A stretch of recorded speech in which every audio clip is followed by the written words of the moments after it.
Hello, I'm David Chaston with 90 at 9, brought to you by interest.co.nz. This is where you get everything you need to know in 90 seconds at 9 o'clock, including big news from Europe today. The ECB announced this morning that it would cut its benchmark policy rates further and start a bond buying program.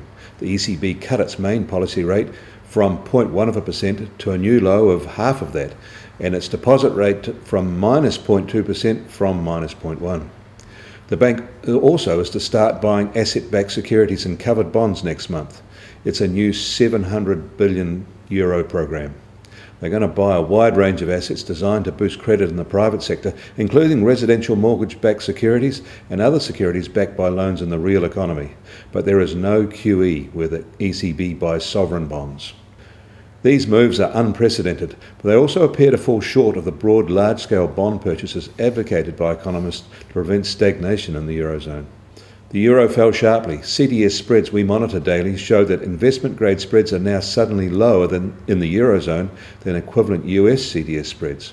Meanwhile, German factory orders rose 4.6% in August, the strongest monthly rise in German industrial output in over a year, and is an encouraging signal for the German economy. In the US, their trade balance for July came in quite a bit better than expected on stronger exports, and productivity was up in the June quarter. The latest assessment of their giant services sector shows that it expanded quite fast in August, and another large survey said the same thing. But two American labour market reports out overnight weren't quite as good as was expected.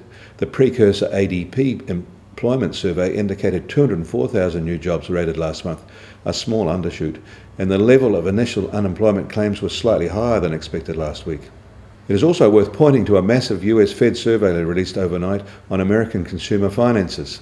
That shows that the income and wealth gaps are widening. It also showed debt decreasing for the low-income parts of the survey as they lost their homes to foreclosure. And Apple said overnight that it intends to include tap-to-pay technology in its latest smartwatch and next iPhone as it pushes on into the digital payments. But these services won't be in place until next year. US Treasury 10-year benchmark bond yields rose marginally again today and now at 2.44%. The price of oil and gold both rose today. The US oil price is up about $1 a barrel to $94 a barrel, and the Brent benchmark is now about $102 a barrel. Gold is basically unchanged at $1,269 an ounce. We start today with our currency a little lower after the ECB action. We're now just on 83.1 US cents, 88.8 Aussie cents, and that's again the lowest in 2014. But the TWI is up to 78.9 after gains against the euro and the UK pound. I'm David Chaston. That was 90 at 9, brought to you by interest.co.nz.